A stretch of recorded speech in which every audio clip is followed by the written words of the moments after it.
Hello, it's Ren Presents time. I'm your host, Ren, and today we continue with the Hazards of the Old Ones, Part 3, Chapter 10, Xandarr Keep.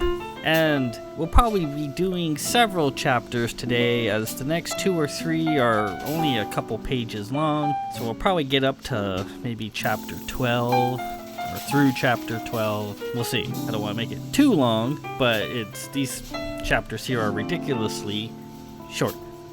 Last week, we were briefed on the doings of Carahil and the Celestial Arboreum, which is sort of a brotherhood and sisterhood of the gods. And the gods in my universes are not really omnipotent beings. They're highly placed, powerful beings that have great vision, but that's about it. And you find out that these gods from the top of the universe, and they always take the form of an animal of some kind.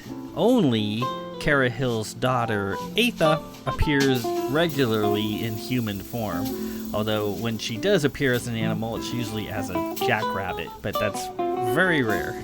They see the doings of the universe and contemplate these things and take action in certain cases, but they are constrained by the universal laws of balance. If they do too much, try to alter fate too radically, they end up making things a lot worse. And then if they screw up, they can be sent to the Windage of Kind, which is the hell of the gods at the bottom of the universe. You see in this picture here, these by Justine Marie Hedman, my talented good friend, these foreboding buildings at the bottom of the universal tree. That is the Windage of Kind, and that's where Carahil is trying to avoid going.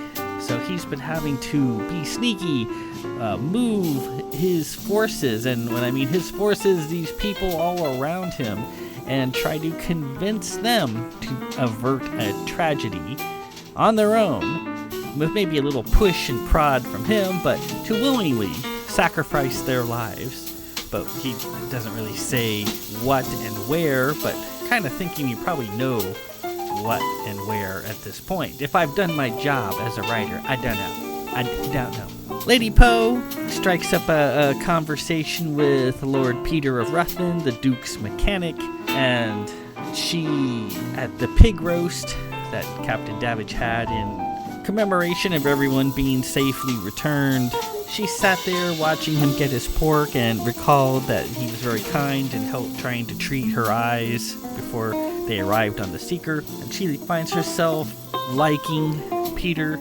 but being a very buttoned up, straight up and down lady who follows precisely the rules of decorum of the League, she, as a member of a great household, the House of Blanchford, cannot really fraternize with a person of a bound house minor like Lord Peter is with the House of Ruthven. Not really supposed to hang out together. You're supposed to be birds of a feather, so if you have a great house, you're not supposed to hang out with house minors. It's just not done. But as she sits there, she fantasizes inviting Peter to come to Castle Blanchford, and furthermore to go down into the hidden Blanchford bowling alley and bowl. Doesn't sound like too radical of a fantasy, kind of a boring fantasy, but for a very prim and proper lady like Poe, that's radical stuff she's thinking about. It's just something that's not done. As time goes on, she decides, to heck with society and decorum and rules and etiquette. Peter asks if he can sit down and join her, and she's like, yeah, I would like you to join me, and we'll sit here and have a pleasant conversation. Crazy stuff, I know. Crazy. So, we got several chapters to get through here. Let's proceed immediately. Part 3, Chapter 10, Xandarr Keep, and then it should be pretty short, and then we'll continue on to the next chapter after that, which I can't see at the moment, but we'll get there.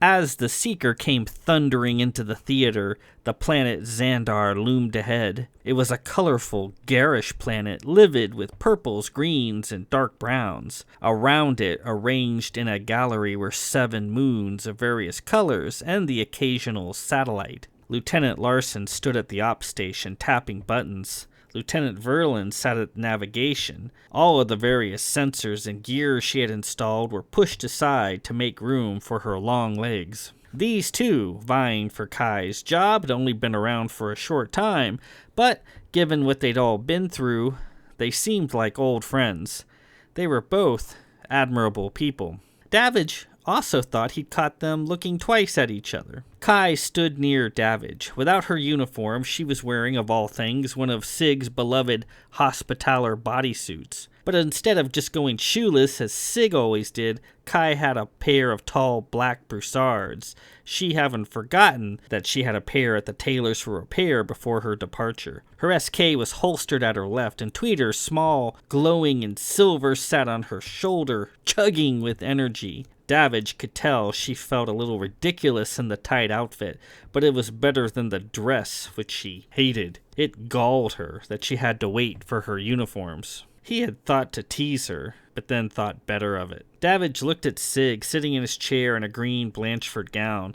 She was battered, but unbroken. She glanced back at him and smiled. "Are you certain you don't want to go back to the dispensary, darling?" he asked her silently. "Positive, and I'm not letting you out of my sight, love." "And Inez approved of you being here on the bridge?" Yes, I was fixed by fins, remember?"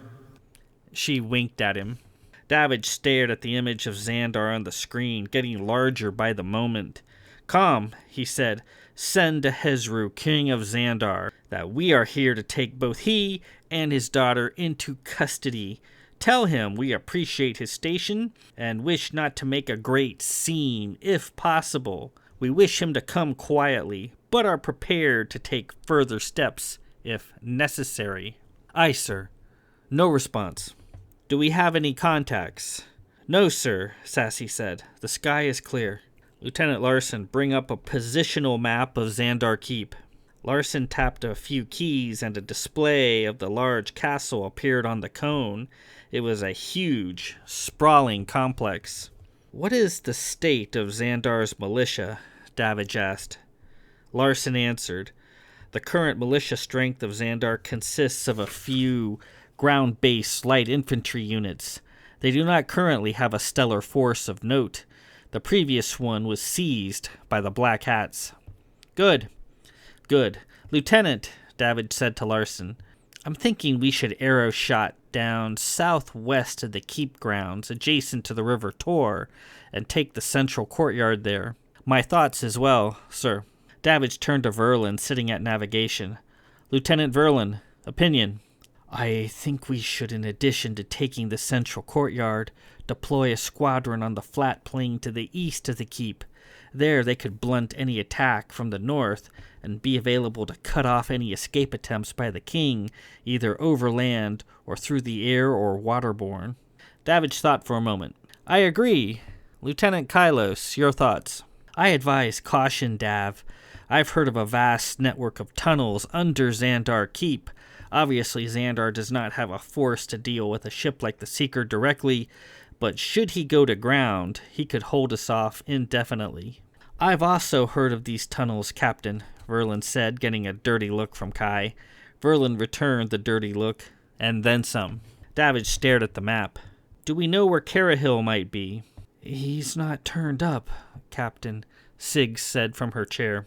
"Always the vanishing, always the popping up at the last possible moment with him.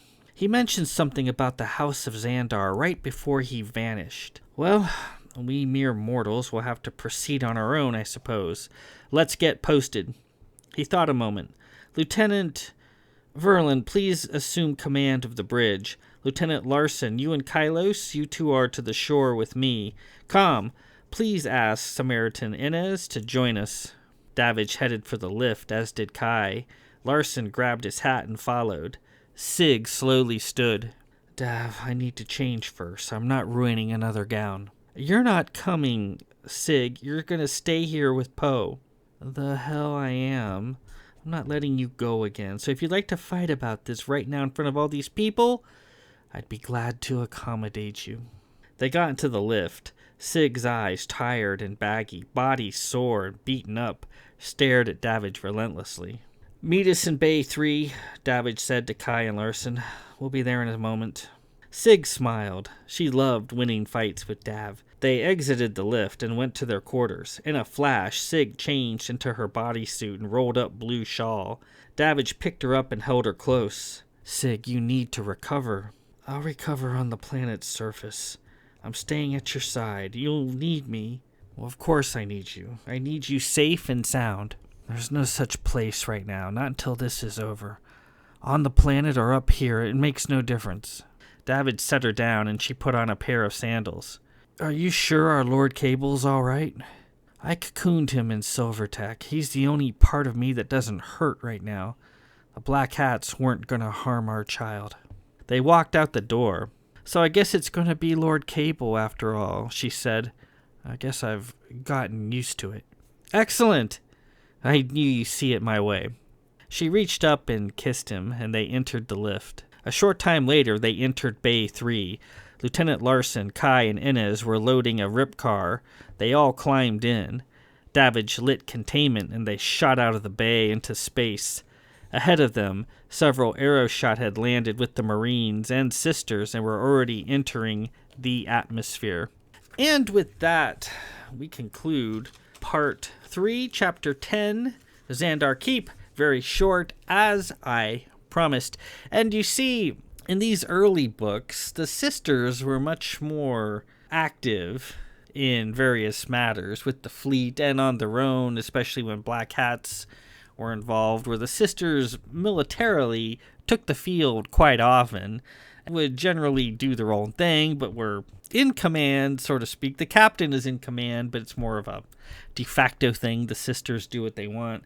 And they used to have these ships called Aeroshot, which was just sort of like a guided missile that comes down very rapidly, kind of buries itself in the ground, and everyone comes out and they form their lines. The Sisters usually fight singularly. They have one sister surrounded by Marines to protect them from Black Hats and their Hogisman guard. The Sisters are sort of like feudal lords on a battlefield, sort of just kind of there. They're all part of the same force, but they're all sort of acting independently. The Sisters did that a lot in these early books. Later on, as the League of Elder progressed, the Sisters become more and more aloof, doing weird, kind of perverse things, and they kind of become a little sinister in just what you find out about them later on.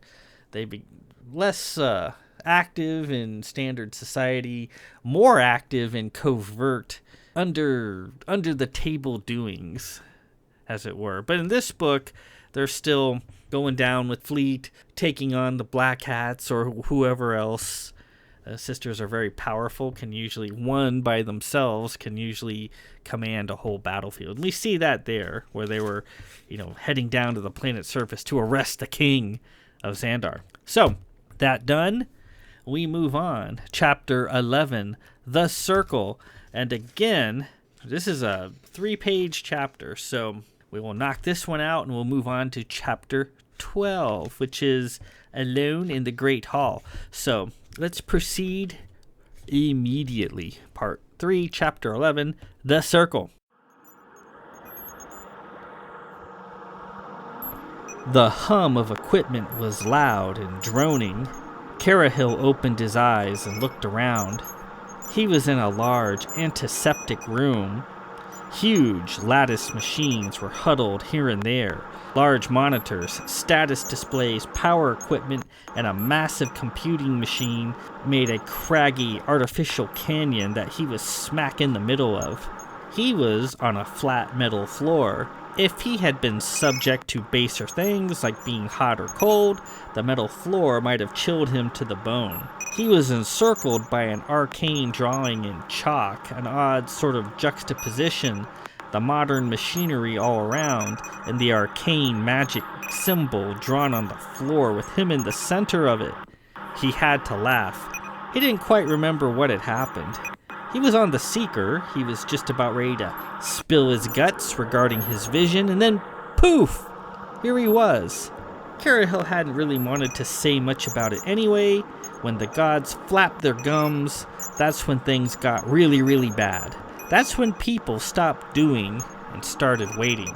The circle he was contained in was nothing more than chalk, mixed with rice and salt. He could, if he wanted to go renegade, pass over it, no big deal. But, as in all things, there are rules. Rules about this, rules about that, rules he had to follow. The celestial arboreum was an exacting thing. The rules stated clearly that if some fool was able to encircle him with a mixture of chalk, rice, and salt, then he'd have to just sit there and wait until it was broken. Unless he wanted to become a demon and go to the windage. Gah! As he looked around, he noticed several robed science ministry types standing about, holding pads and clipboards beyond the perimeter of the circle. They saw he was awake and noted it in their pads. They approached, smiling. "Good morning," one of them said. "How are you feeling?" Carahil didn't reply. The science types looked at him and made more notes. "Can you understand us?" Again, Carahil didn't reply. "If you can understand us, please make that fact known." Carahil, feeling mischievous, lifted a flipper. "Hearken! It raises a 4 appendage. Note the time. 4:14 a.m. The silver creature raised its right front appendage." What does that mean, do you think? Did it understand us? Perhaps it needs to pass a stool. The scientists hammered their pads. "Do you need to pass a stool?" one said slowly. Carahil excitedly nodded his head. "Remarkable," they claimed. "Well then, we shall let it outside to evacuate. Indeed, before it fouls the lab." Carahil couldn't believe it. They were about to break the circle. A cracked, high-pitched voice came raining down from above. "Stop! Right where you are, you shoe-sucking cesspools!" The scientists froze. "I have labored at great expense to secure this imp, you lunchbox luggers and 3 ulcer urchins. We're seconds away from freeing it." A wigged man in knee breeches, leggings, and a regal coat stood on the catwalk overlooking the lab floor. It was Hershey, Lord of Milton. Spidery on long, thin legs and arms, he stood there looking down, slightly swaying. "Welcome, imp," he said in a mocking voice. "I trust you are comfortable. I entreat you to consider yourself my guest. It appears you have access to knowledge and secrets that I want. You either hand over this knowledge and these secrets, or I shall have the need to get rough with you.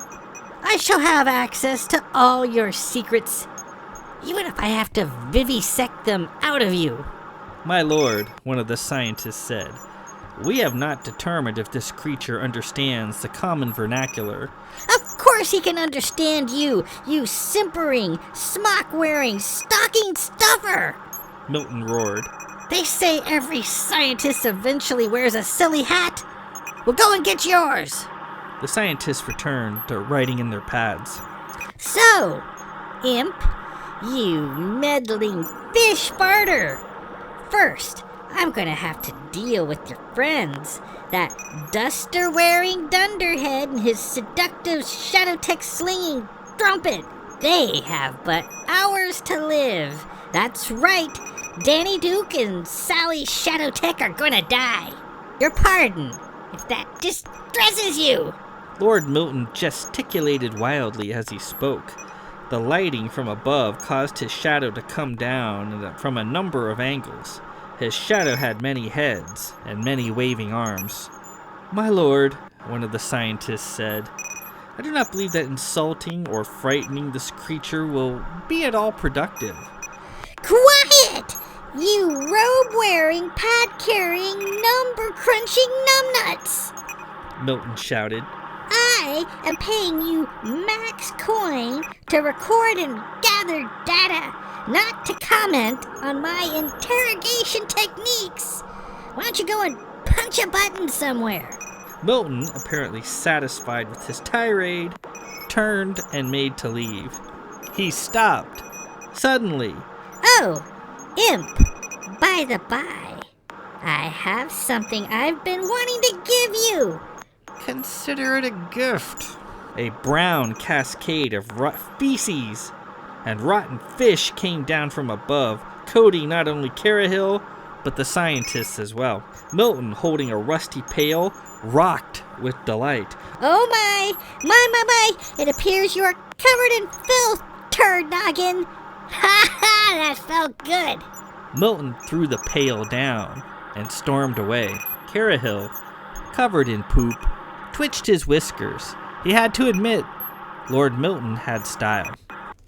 And with that, that was just rough on my voice, we conclude part 3, chapter 11, The Circle. So we see what happened to Carahil, and we see who captured Carahil. Yes, Hershey, Lord of Milton. You remember him, the Duke's dastardly accountant, the guy who's been trying to kill the Duke. No. I'm sorry, kill the Duke. Has now captured Carahil. Remember, he tried to capture Carahil before using that coin that Lady Poe had crafted, trying to work out its secrets and reproduce them technologically. So with that, Lord Milton can do quite a bit. He can actually teleport long distances. So it was Lord Milton who captured Carahil aboard the Seeker. Now he's got Carahil in this little arcane circle that Carahil can't get out of. He can get out of it if he really wanted to. All he has to do is step over it and he's out. But if he does that, he could be breaking the rules of the universe, I guess. There's a lot of rules that these creatures have to follow, and he would become a demon for breaking the rules. So he can't leave the circle until somebody actually breaks the circle. If he can't do it himself, somebody's got to do it for him. So he's stuck there. And Milton's threatening to vivisect him. And yeah, that's not pleasant. I remember playing the Teenage Mutant Ninja Turtle role-playing game a long time ago. And one of their more persistent enemies, and one that I loved, was Doc Farrell. Yeah, I had to think of his name. Doc Farrell, who was a kind man, a philanthropist, a guy who greatly contributed to the medical community and to his local community, was a generous man, but to animals was a horrific tyrant and vivisector.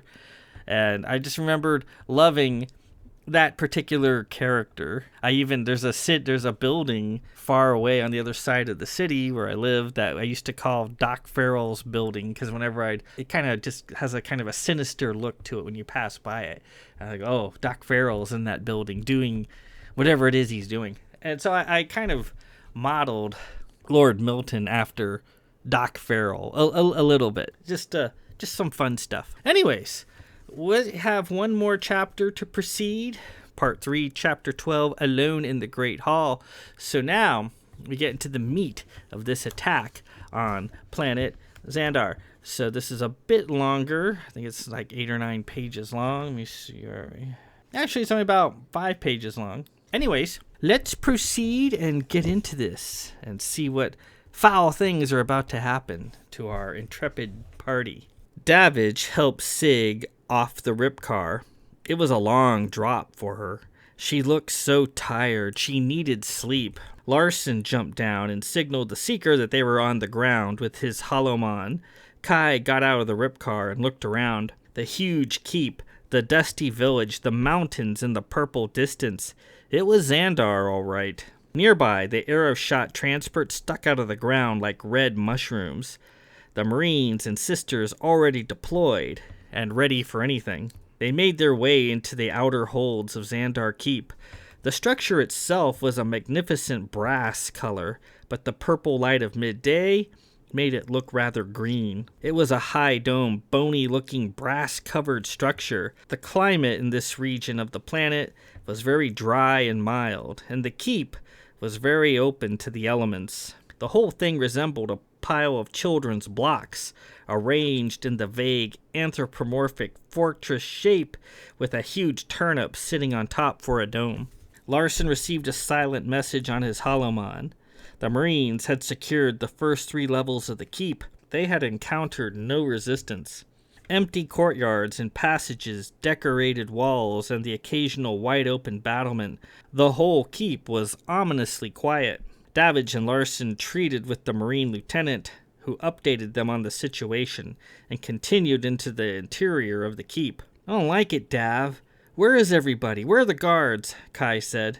"Probably to ground, like you mentioned earlier." With Inez and Larson ahead, Sig, in near exhaustion, leaned against Davidge and took his hand. "You need to rest, Sig. You should have stayed on the ship. I should have insisted." "I'll be fine, love." "You were nearly run through." "I'm staying with you, Dav." Continuing on, the keep was a confusion of courtyards, passages, and open-air halls. Everything was carved stone and beaten brass, inlaid with mosaics. Davidge imagined the droning of strings Xandarian instruments drifting on the wind, the instruments Princess Marlith used to love to play. The whole place was empty of life, an ornate shell. The music once filling these halls was silenced. "Dav," Inez said, waving his scanner around. "I'm detecting energy fluctuations ahead." Larson got out his great door. Davidge unsaddled his Karg. Kai pulled her SK and cocked it. Tweeter fluttered on her shoulder. Ahead, they entered into a huge open-air hall at least 100 yards long. The hall had a beaten copper brass ceiling, decorated in hammered pictograms and enameled lettering. The house of Xandarr was of Vith roots, however their architectural style was completely un-Vith-like. The eastern and southern corners of the hall were walled and led into the interior of the keep. The walls were lined with large, colorful pillows and rugs, and man-sized brass decanters and smokers. The north and western side of the hall were open to the elements, to view to the outside, obstructed only by the occasional decorated pillar. A huge feasting table, at least 20 yards long, and done up in the lacy Xandarr style, sat in the center of the room. Beyond, through the open northern part of the hall, soft mountains and valleys lolled in the distance. The hall smelled faintly of old incense and fancy cooking spices. Lieutenant Larson's holomon around his neck blinked.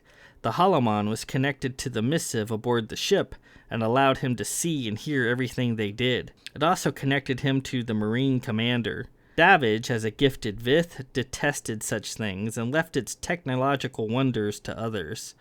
Larson spoke into the air, having a conversation with the airborne missive. Davidge recognized this room. Here is where he had spoken to King Hezru. They had sat at this very table. Here he had seen Princess Vrock for the first time. "Sir," Larson said, "the Marines report the keep grounds are secure." "Did they encounter any of the Xandarr clan? Did they encounter anybody at all?" "No, sir, they did not. The keep is abandoned." Something wasn't right. Carahil's undelivered warning entered his mind. "Sig, are you detecting anything?" No, she said, looking around. Davidge slowly walked the room. The pillows, the finery, the mountains in the distance. He wondered how many meals Marlith had eaten here, how many discussions about him had taken place in this very spot, now abandoned and lonely. "Inez, are you detecting anything?" Inez moved the scanner about.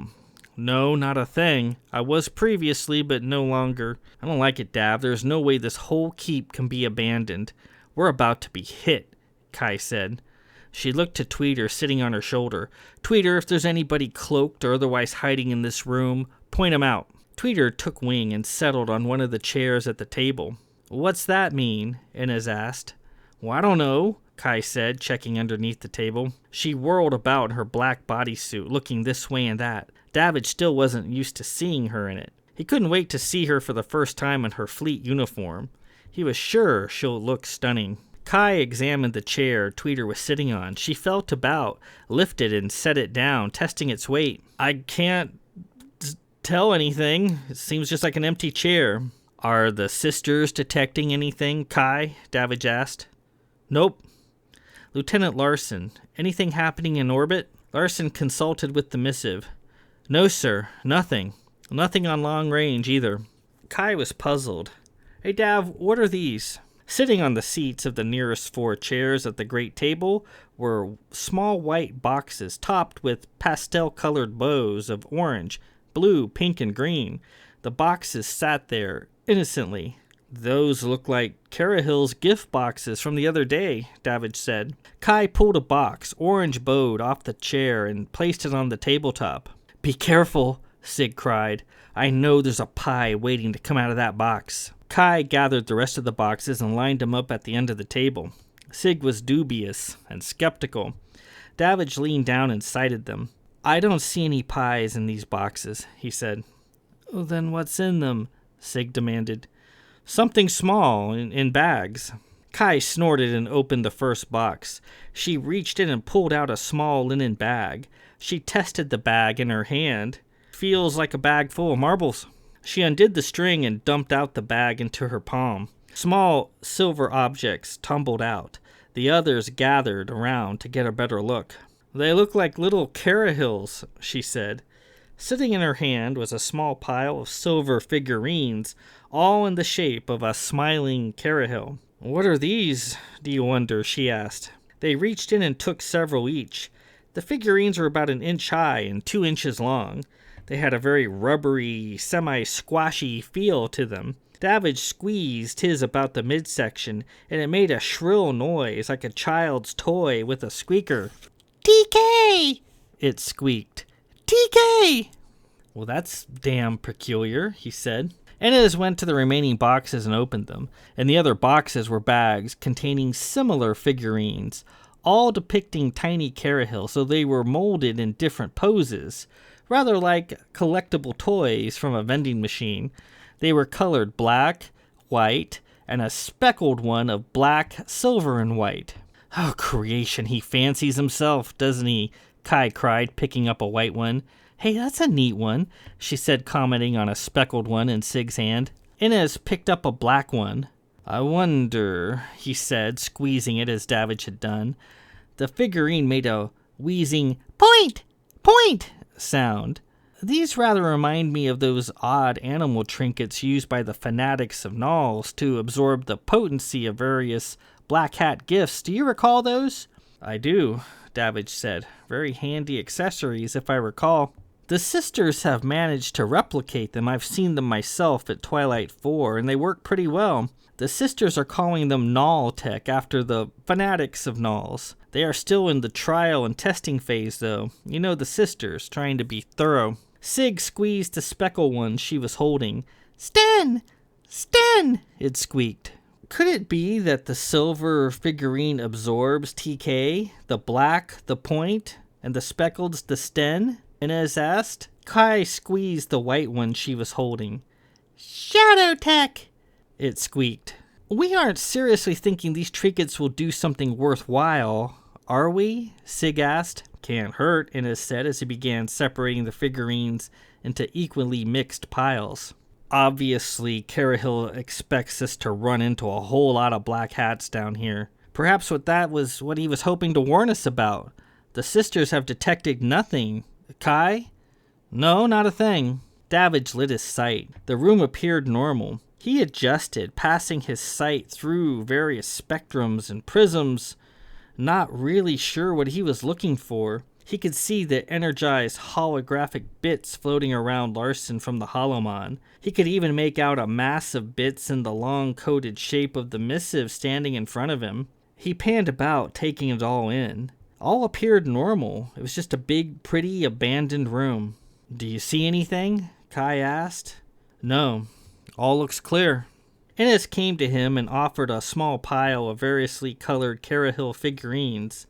Davidge took them and put them into his coat pocket where they tumbled to the bottom. Inez did the same for the others.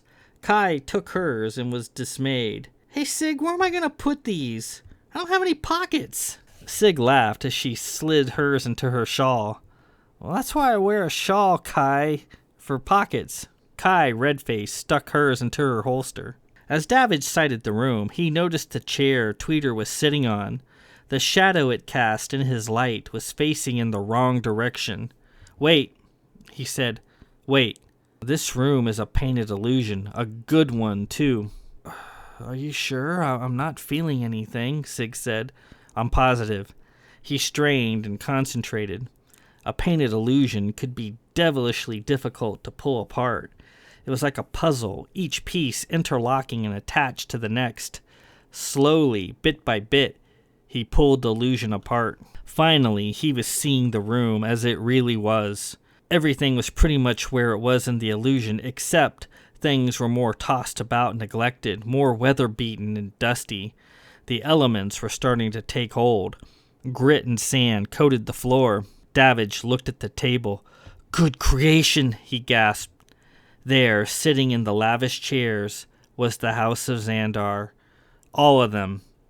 They were sitting there still, silent, propped up, dead. All of them long dead.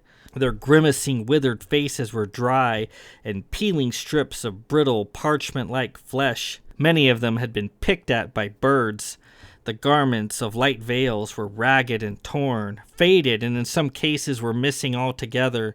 Some of their corpses were quite nude.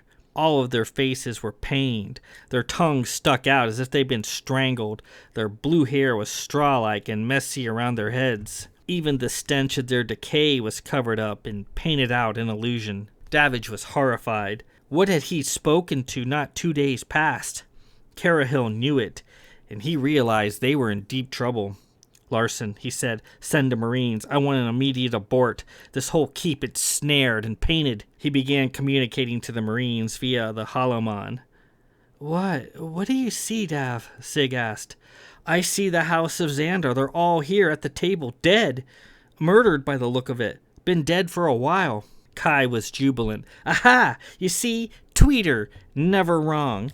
Inez approached the table and scanned. "I'm not getting anything." "It's in deep paint." Kai inspected the apparently empty chair, feeling nothing. "Where's the king?" "Right in that very chair. You have your fingers in his mouth." Kai lurched back, disgusted, hands in the air. "Oh, feature," she cried. "But you just recently spoke to King Hezru. Twice, right?" Obviously, I was speaking to a painted illusion or some sort of construct. We've been lured here. Someone scragged this whole area and we just walked right into it. Davidge looked at Inez's scanner. He could see shadow tech traps, STTs all over it, working their way up his arm. "Your scanner, Inez, it's snared with STTs. Drop it." "Why am I not detecting it?" Sig asked. "The Black Hats have somehow modified shadow tech. It doesn't react like it once did. It looks different. Even the sisters appear not to be able to detect it." Davidge looked over Harson's holomon at his neck. It was covered in an STT as well. "Lieutenant, your holomon, take it off. It's crawling with shadow tech." Quickly, he reached up and unclasped the holomon, allowing it to fall to the floor. He stepped away and expanded his great door. Kai spun around, holding her SK at the ready. "How could they have snared our equipment so fast?" "They must have set to it the moment we landed. They wanted us in deep before tipping their hand."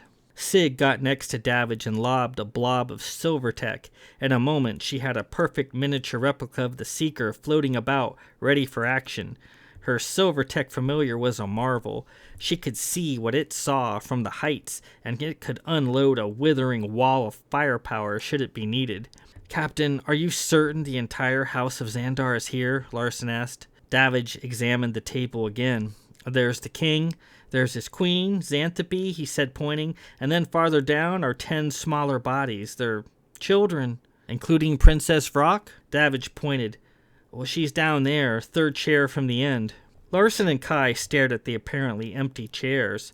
"Well, who then were we fighting on the black ship, sir?" he asked. "Who nearly killed the Countess?" "Well, I don't know." He took a few steps further to more closely examine Vrock's tiny corpse when he saw something. "Everybody back away from the table. Now!" They all backed away. "What do you see?" Sig asked. "I see STTs, hundreds of them crawling on the tabletop, crawling on the bodies." "I can handle them, Dav," Sig said. She brought her Seeker familiar around and lit up its tiny main sensor. It threw a powerful beam of silvery light that moved across the tabletop and chairs in a bright, roving spotlight. I've modified my familiar to dissolve STTs. Very handy ability to have. Poe's not the only one who can do neat things with her familiars. Now all I need to do is get it to expand in size so we can ride in it. Poe might have to help me with that. Davidge saw the vaguely cockroach-shaped STTs withering under Sig's silver light. It's working, Sig. Give the table another few passes and it should be clear. As the tiny seeker moved its spotlight up and down the table, Larson picked up his holomon, but it was melted. The STT had destroyed it. Sig then illuminated everybody in her familiar spotlight one at a time to destroy any STTs that might be on their bodies. Sig, now send your seeker over to the Marines. Let them know we need to abort immediately. This keep is lost in snare. Kai, reach the sisters and give them an update as well. Sig began moving the seeker in the wrong direction. Everything was distorted in the paint. All of their eyes, except for Davidge's, were betraying them. No, that's the wrong way. Let me guide you. With Davidge guiding her, she sent her seeker to the Marine formations down below. Kai, using telepathy, contacted the sisters and informed them of the situation. And with that, we conclude Part 3, Chapter 12 in the Great Hall. So, things seem to be progressing nicely. Entered Xandarr Keep, found it abandoned, seeing nothing. And then in the Great Hall, the Great Dining Hall, Davidge eventually determined that there was a deep painted illusion over the entire room. And those are very intricate illusions, very hard to detect, very hard to get rid of. And even someone with great sight like Captain Davidge has to really work at it to actually see through it. And when he does finally see through it, he sees that the entire house of Xandarr, the king, his wife, and their children are all dead and have been dead for a long time. And he comes to the horrific realization that whoever he talked to twice aboard the Seeker wasn't the king. It was either a construct or an illusion operated by somebody that he couldn't be sure. And so now he knows that they have wandered into a fully painted trap, and now they have to try to get out. Carahil, some of his gifts were waiting for them in these little figurines that look like Carahil in various poses. Carahil, if he has any flaws, is vanity, and he loves his own image, so he created little figurines of himself in white, black, silver, and speckled. So 4 different kinds. You see that picture there on the thumbnail and in various parts here. And they all say they do different things. And what they say, Shadow Tech and Point, Sten, and TK. So we're not quite sure what that means per se, but they distributed them amongst themselves. And we'll see what happens with those later on. Next week, we continue with this mess, with this debacle, with this coming rout. Part 3, Chapter 13, The Shadow Tech Conspiracy. So now, things all come together and we see what's really going on down on Xandarr Keep. The malfeasance that cannot stand, which is currently in place. So, next week, we will continue with that. Until then, this is Ren Presents. I am your host, Ren. Peace out.